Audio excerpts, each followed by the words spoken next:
Hey guys, in this video, I'll show you how you can add Torrentio on Stremio. So make sure to watch this video till the end and let's get started. First of all, open any type of preferred browser on your PC or laptop and search for Torrentio Strem fun/configure. Then this website will open up with the Torrentio add-on. In order to download Stremio, open a new tab on your current browser and search for stremio.com. Download the required version of Stremio from here and get back to the Torrentio website. Now scroll down a little bit and click on the install button.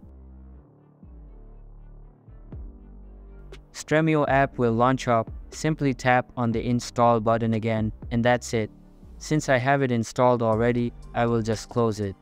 And that's how you can add Torrentio on Stremio. Hope you liked the video. Thanks.